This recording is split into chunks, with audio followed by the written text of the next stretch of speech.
भगवान राम के बारे में सुनी अनसुनी 10 कथाएं। श्री राम जय जय राम। प्यारे मित्रों, भगवान विष्णु के अवतार श्री राम का नाम कौन नहीं जानता है। रामायण महाकाव्य के रचयिता महर्षि वाल्मीकि ने अपने ग्रंथ में लिखा है कि भगवान श्री राम में वैदिक सनातन धर्म की आत्मा कहे जाने वाले सभी गुण विद्यमान हैं। भगवान राम को पुरुषों में सबसे उत्तम पुरुष अर्थात मर्यादा पुरुषोत्तम भी कहा जाता है। आइए जानते हैं भगवान राम से जुड़े कुछ रोचक तथ्यों के बारे में। भगवान श्री राम का जीवन परिचय। त्रेता युग में जन्मे भगवान श्री राम अयोध्या के महाराज दशरथ के सबसे बड़े पुत्र थे। लक्ष्मण, भरत, शत्रुघ्न राम के भाई थे। भगवान राम की मां कौशल्या थी और शेष सुमित्रा और कैकेयी के पुत्र थे। भगवान राम का विवाह मिथिला नरेश राजा जनक की पुत्री सीता के साथ हुआ था। लक्ष्मण की पत्नी उर्मिला, शत्रुघ्न की पत्नी श्रुतकीर्ति और भरत की पत्नी मांडवी थी। विवाह के पश्चात भगवान राम को राजा दशरथ ने रानी कैकेयी के कहने पर 14 वर्ष के लिए वनवास पर भेज दिया था, क्योंकि एक वचन के अनुसार कैकेयी राजा दशरथ से कुछ भी मांग सकती थी। तो रानी कैकेयी ने दासी मंदोदरी के उकसाने पर भरत को अयोध्या का राजा बनाने और राम को वनवास देने की इच्छा जताई और पिता की आज्ञा का पालन करके भगवान राम सीता और लक्ष्मण के साथ वन की ओर चले गए। भगवान श्री राम का महत्व। ब्रह्मा, विष्णु तथा महेश में से भगवान विष्णु ने संसार की भलाई के लिए कई अवतार लिए हैं।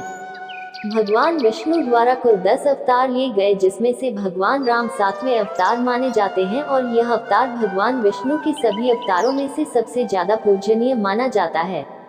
भगवान श्री राम के बारे में महर्षि वाल्मीकि द्वारा अनेक कथाएं लिखी गई हैं।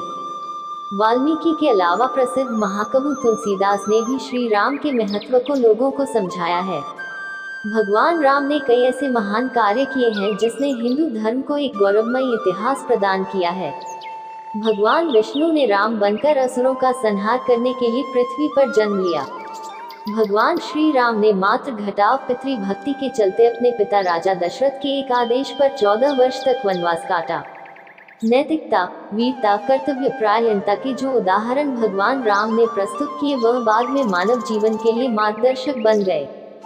एक कुशल और प्रजा हितकारी राजा थे राम। भगवान राम अपनी प्रजा को हर तरह से सुखी रखना चाहते थे।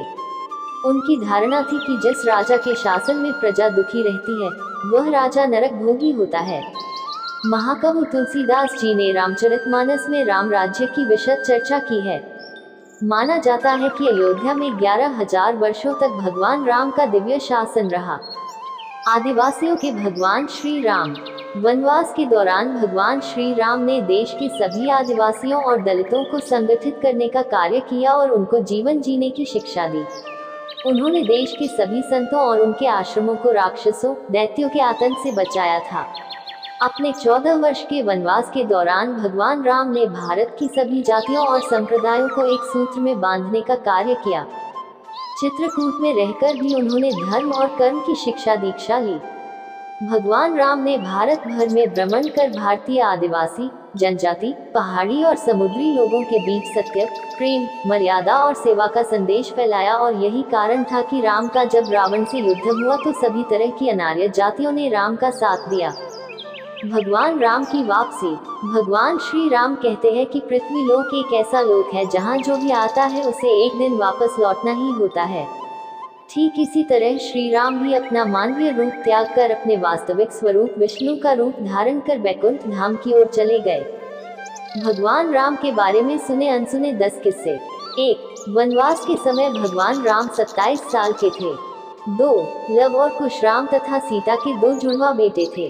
3. राम रावण युद्ध के समय इंद्र देवता ने भगवान श्री राम के लिए दिव्य रथ भेजा था।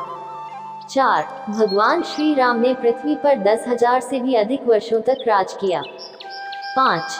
भगवान राम का जन्म चैत्र नवमी में हुआ था, जिसको भारतवर्ष में रामनवमी के रूप में मनाया जाता है। 6. भगवान राम ने रावण को मारने के बाद रावण के ही छोटे भाई विभीषण को लंका का राजा बना दिया था। 7. गौतम ऋषि ने अपनी पत्नी अहिल्या को पत्थर बनने का श्राप दिया था और इस श्राप से भगवान राम ने ही उन्हें मुक्ति दिलाई थी। 8.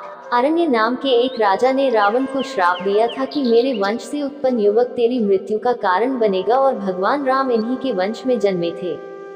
9. माता सीता को रावण की कैद से आजाद कराने के लिए रास्ते में पड़े समुद्र को पार करने के लिए भगवान राम ने एकादशी का व्रत किया था। 10. वनवास वापसी के बाद भगवान राम के अयोध्या वापसी की खुशी में अयोध्या वासियों ने दीप जलाए थे, तब से दिवाली का त्योहार मनाया जाता है। धार्मिक कथाओं के अनुसार भगवान श्री राम के बिना दुनिया भी कुछ नहीं है। दोस्तों, पुरुषों में उत्तम मर्यादा पुरुषोत्तम प्रभु श्री राम जी के जीवन परिचय के बारे में इस कथा के माध्यम से आपने जाना, तथा ऐसे ही रोचक अद्भुत कथा और कहानियों का संग्रह मेरे चैनल अद्भुत कहानियां ज्ञान में मिलेगा। अतः आप सभी दोस्तों से अनुरोध है कि मेरे चैनल को लाइक, सब्सक्राइब और शेयर करना ना भूलें, जिससे आपके माध्यम से आपके मित्रों और रिश्तेदारों को भी ज्ञानवर्धक कहानियाँ सुनने को मिल सके। धन्यवाद।